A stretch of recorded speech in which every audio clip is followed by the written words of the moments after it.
당내 갈등과 함께 윤석열 후보의 아킬레스건으로 꼽히는 내용이 있죠. 부인 김건희 씨의 허위 경력 논란인데요. 김건희 씨의 등판 시기가 언제쯤 될 것이냐 많이들 궁금해하고 있는 상황에서 윤석열 후보가 이런 얘기를 했습니다. 아내 김건희 씨의 등판 계획은 처음부터 아예 없었다라고 입장을 밝힌 겁니다.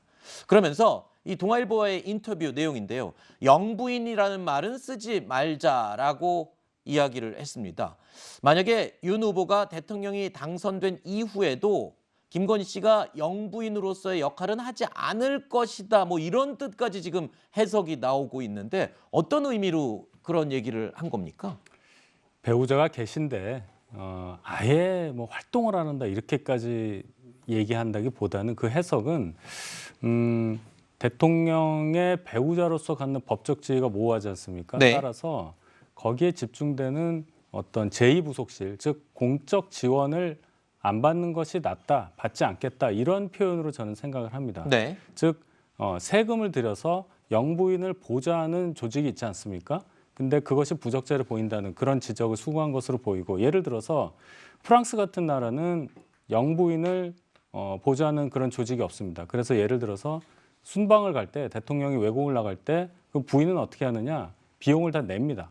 그리고 그 보좌하는 특별한 조직이 없기 때문에 네. 그다지 뭐 인원이 따라가거나 이런 것도 특별히 필요해 보이지 않아요. 네. 그런 얘기를 강조한 그런 해석으로 저는 생각합니다. 지금 후보가 한 얘기 중에 처음부터 아예 이 아내의 등판은 생각하지 않았다라고 얘기를 했는데, 그럼 앞으로 등판하지 않을 거라는 의미도 되는 겁니까? 등판 얘기는 이제 공식적인 선거 활동에서 네. 공식적인 활동을 김혜경 여사처럼 하는 거냐 이 얘기인데, 그것은 어디까지나 두 네. 분이 결정하실 얘기이기는 하지만, 선거 과정에서 후보 배우자가 그렇게 큰 역할을 할 수 있느냐는 그런 점에 대해서는 생각을 일반 대중과는 다르게 하시는 게 아니냐. 즉 뭐 박원순 시장 같은 경우에도 또 옛날에 노태우 대통령 네. 할 때도 보면은 선거할 때 배우자가 전혀 노출되지 않았거든요. 네. 그것도 생각하시는 게 아니냐. 참 애둘러서 말씀을 하시는데 안 나올 수 있다 이 얘기인 거죠, 결국엔.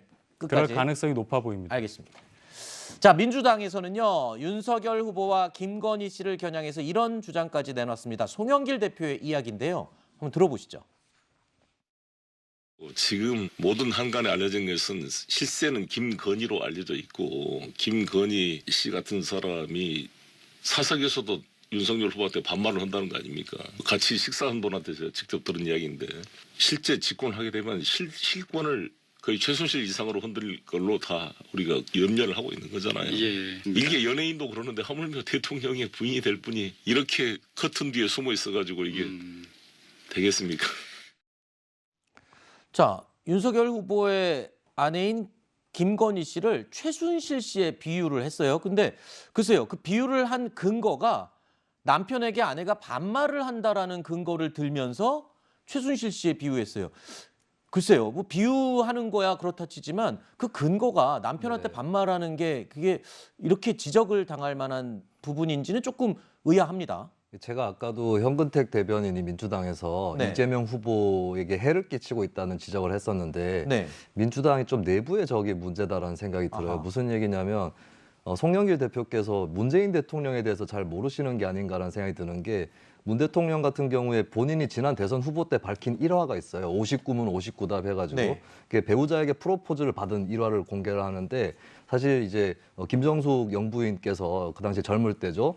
제인아, 너 나랑 결혼할래 말래 막 이런 식으로 약간 압박을 했다는 거예요. 그렇죠. 반말했죠. 예, 반말하는 사이입니다. 근데 반말을 한다고 해서 그럼 대통령한테 반말할 정도의 배우자면 최순실처럼 된다. 이게 되게 어처구니 없는, 그 자체로 어처구니 없는 좀 논리고. 근데 지금 대통령의 그 배우자께서도 그러신 수 있고, 저는 그래도 괜찮다고 생각합니다. 어떻게 네. 보면 상상을 해보면 지금 또 청와대에서 두 분이 대통령 부부 두 분이 반말로 얘기를 하고 있는 장면들, 그리고 조금 편안한 자리에서는 공식석상에서는 그렇게 안 네. 하겠죠. 근데 조금 편안한 자리에서 남들이 좀 있는데 중간중간에 반말이 나온다거나 이런 것들은 정겨울 수 있는 장면이거든요. 네. 그리고 김건희 씨 문제는 사실 허위 이력 문제는 가만히 내버려둬도 국민의힘의 악재가 되는 문제인데, 왜 저렇게 말을 보태가지고 민주당 스스로 저렇게 잘못된 인식을 갖고 있다라고 하는 걸 비칠 필요가 있는지 네. 좀 그냥 제3자로 보기에도 답답한 상황입니다. 문재인 대통령 내외도 반말을 한다라는 얘기 한마디에 더 이상 뭐 할 말이 없을 것 같네요.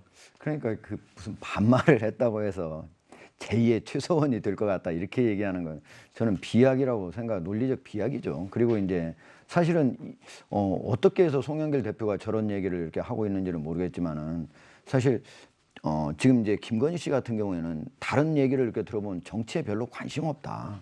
정치 자체를 잘 모른다. 그래서 정치에서도 사실은 윤석열 후보하고 집 안에서도 정치 얘기는 하지도 않는다라고 하거든요. 그런데 그리고 또 심지어 윤석열 후보가 우리 동아일보하고 단독 인터뷰 과정에서는 제2부속실을 없앤다고 그랬잖아요. 즉 다시 말하면 영부인으로서 공식 행사에 잘 안 데리고 다니겠다는 그런 얘기는 어쩔 수 없는 경우는 어쩔 수 없지만은 그런 측면에서 어떻게 제2의 최서원으로 바로 될 거라고 이렇게 얘기하는 것 자체가 저는 논리적 비약이라고 봅니다. 알겠습니다.